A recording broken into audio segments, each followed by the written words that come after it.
So I want you to imagine, just for a second, that you are a parent, or, maybe you're a special education teacher, Right. and you are desperately trying to find some kind of help for a neurodivergent child in your life, a kid who is just clearly struggling every single day. Yeah, that exhaustion is so real. Oh, it really is. So you're scrolling online, right? It's late at night, and suddenly you're presented with this incredibly polished, glossy marketing campaign from a clinic, Uh-huh. and it promises you that executive functioning training, which they usually just abbreviate as EF, is the ultimate evidence-based key to unlocking this child's success. Which is exactly what you want to hear at that moment. Exactly. I mean, it sounds like an absolute lifeline. It feels like you finally found the exact x-ray that shows precisely where the broken bone is, right? Mhm. And this clinic is holding the exact cast to fix it. I mean, it is an incredibly comforting narrative to encounter when you're just totally exhausted.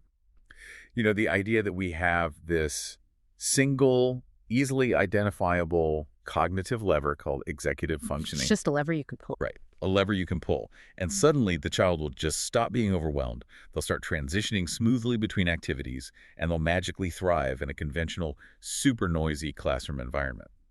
And this is but today we are going deep into an incredibly eye-opening article. It's by Jaime from a publication called The Outside. It's a fantastic piece. It really is. And our mission for this deep dive is to equip you, the listener, with a highly calibrated, critical bullshit detector. I love that. A bullshit detector is exactly what's needed here. Right. Because we are going to unpack how these cautious, bounded, very specific scientific studies about executive functioning somehow magically transform into this universal silver bullet sales copy. Yeah, the mutation of the science is wild. And specifically, we're looking at how this marketing aggressively targets the families of autistic children, Yeah, particularly those who are gestalt language processors. right. Though I do want to establish our baseline right up front here before we get into the weeds. Oh, We are not dismissing all executive functioning support as fraudulent or useless. I mean, that is definitively not what the source material is arguing. right. There are some amazing, highly ethical clinicians out there doing life-changing work. We aren't throwing the whole field out the window. Not at all. Some of this support, especially when it's relationally grounded and, carefully designed around a very specific child's needs, is genuinely helpful. It can be huge. Absolutely. The underlying problem we are zeroing in on today is the massive and sometimes actually dangerous gap between what the scientific evidence proves in a laboratory setting and what the marketing confidently promises you on a sleek website. There's a big disconnect there. A huge one. Yeah. Because there is a very real danger when clinical interventions are sold with a level of universality that the underlying data simply does not justify. Yeah. So to understand how this illusion gets built, we first have to examine what we might call the translation machine. Because, scientific data doesn't just jump from a peer-reviewed journal directly into your targeted Instagram ads, right? It mutates along the way. Yeah, the author actually refers to this mutation process as epistemic drift. Epistemic drift. Right. It's the mechanism of how a really cautious piece of research gets distorted into absolute certainty in the real world. Okay, walk me through that.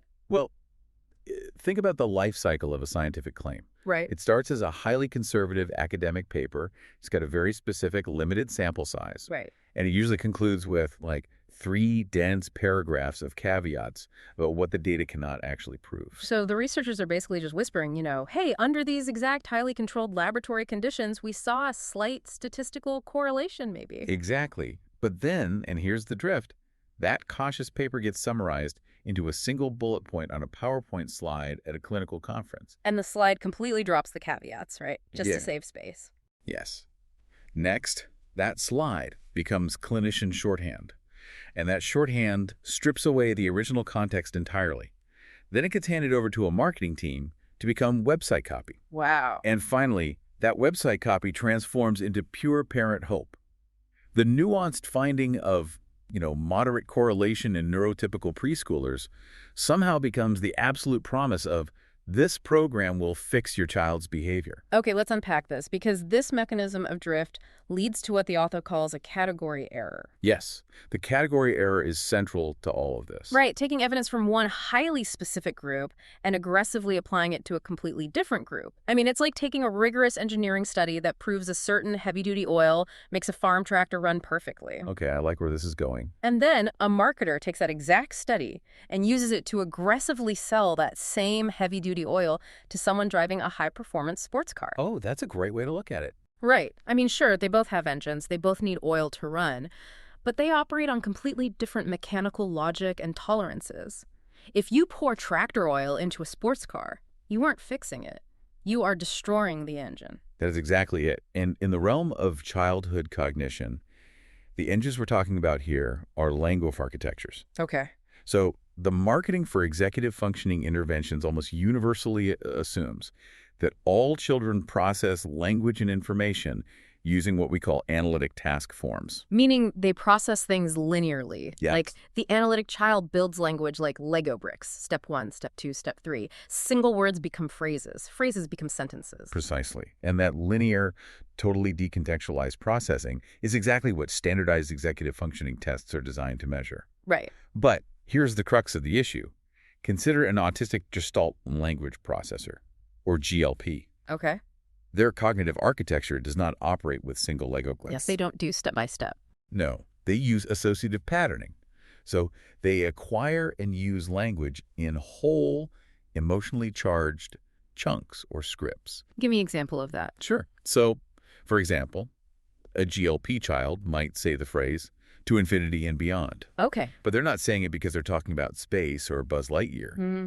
They say it because they originally heard that specific phrase in Toy Story during a moment of transition. Oh, wow. Right. So they use that whole script to communicate that they're ready to leave the house. That is fascinating. So they are literally retrieving a massive, complex emotional memory just to initiate a basic transition like going out the front door. Exactly. I mean, that takes incredible cognitive processing power. Oh, absolutely. But if you put that Gestalt language processor into a standardized executive functioning test, Yeah. a test that is fundamentally designed for a linear analytic processor, the test is not going to capture any of that brilliance. It's just going to see failure. Right. The test will just register a delay or an incorrect response. The child might require what's called delayed formulation to process the examiner's question, access the appropriate linguistic script, and respond. But the timer on the test is already ticking. The timer is ticking. So the test is actually measuring a fundamental mismatch with their cognitive architecture. It's penalizing their natural way of processing information. So the child isn't failing the task. The rigid task is failing to recognize the child. Exactly. I mean, that is a massive paradigm shift.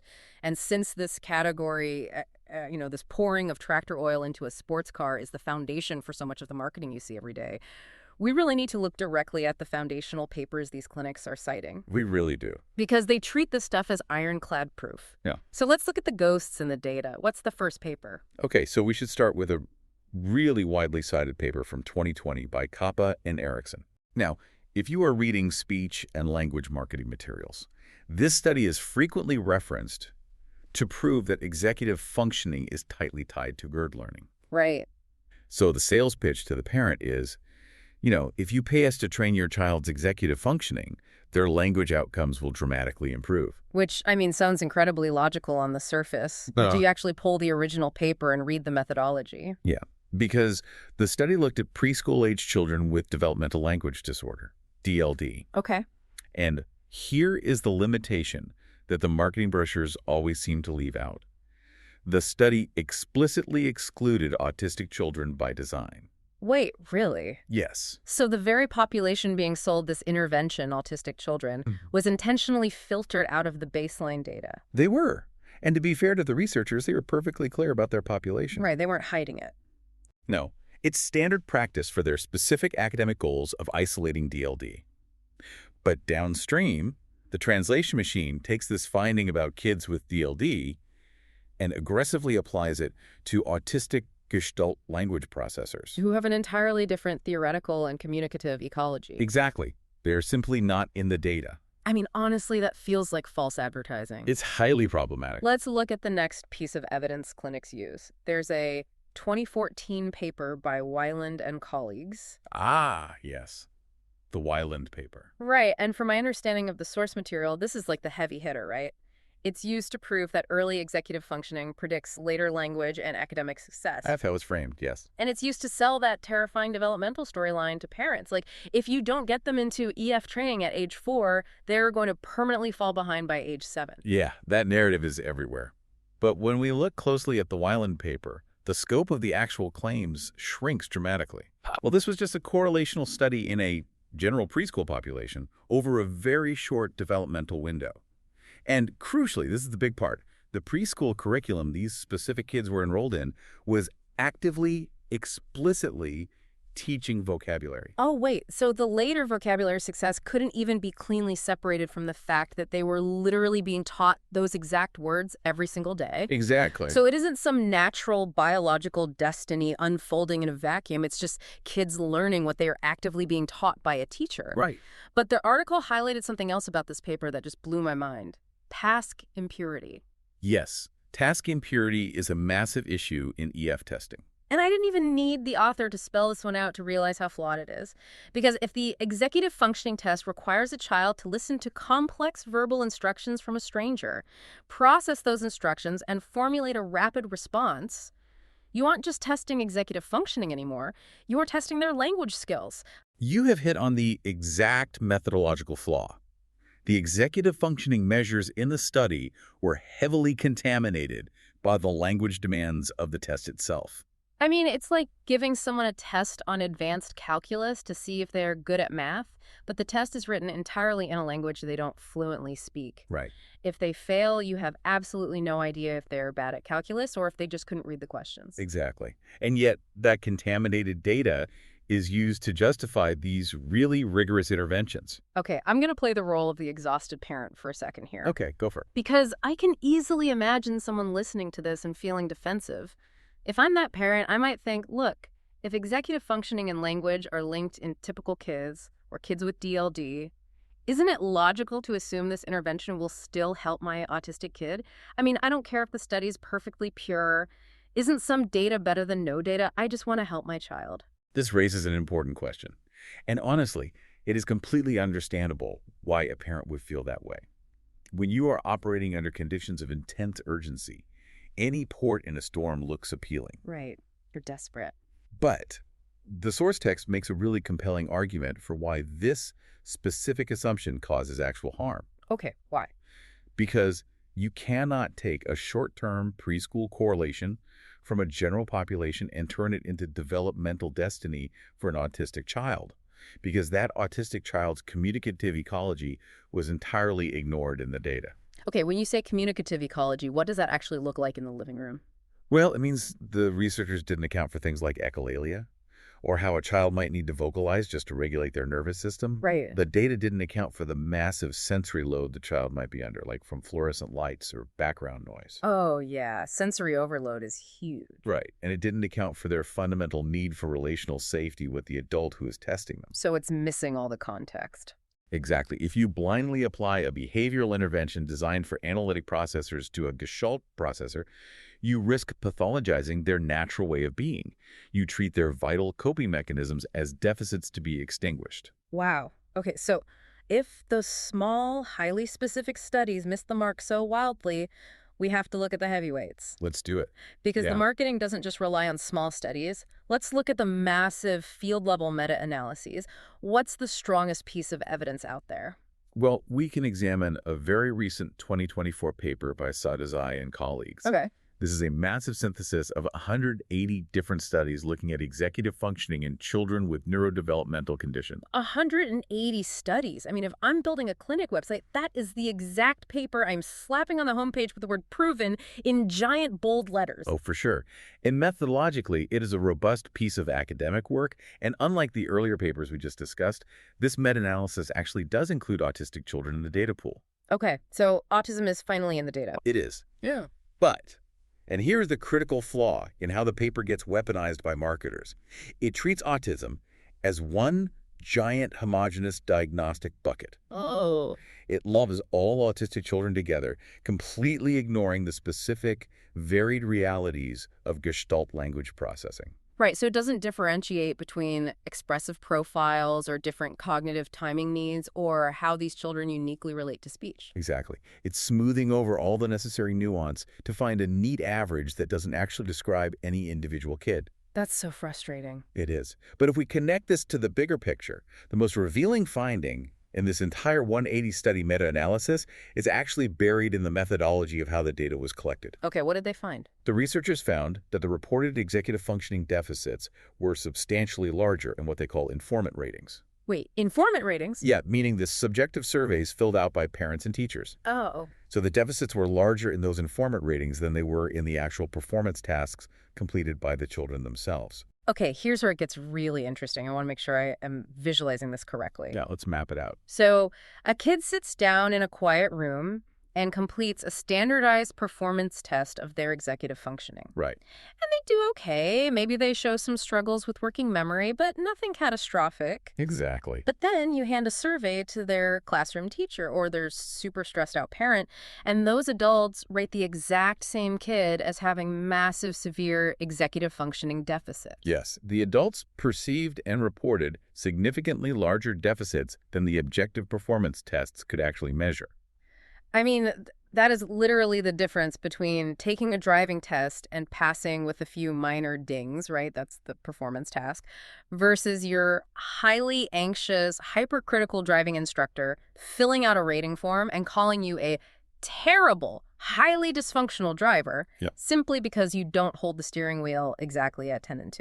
That is a perfect analogy because what the driving instructor is grading isn't your ability to safely drive the car to your destination. Right. They are grading your compliance with their specific, rigid expectation of how driving should look. In the clinical world, this discrepancy is driven by observer bias. Okay, we have to dig into the psychology of that observer bias.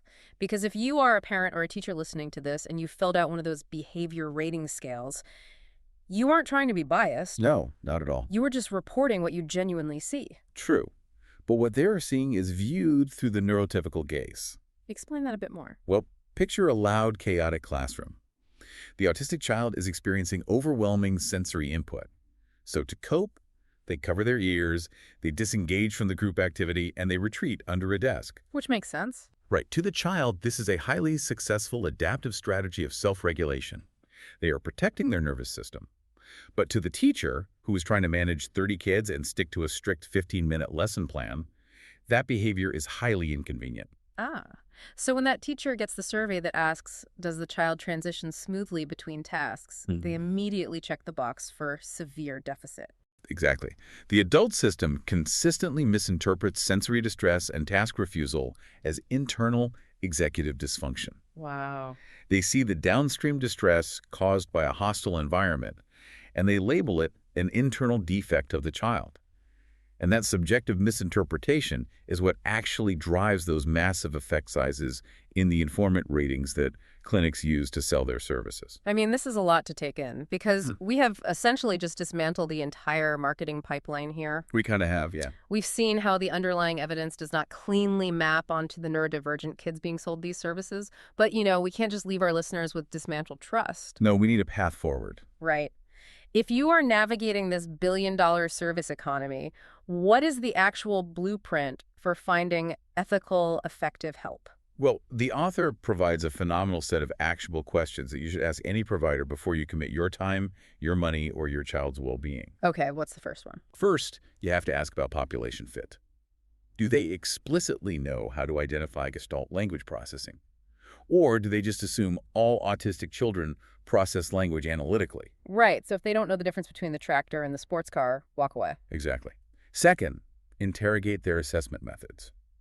Do they rely entirely on fast verbal responses?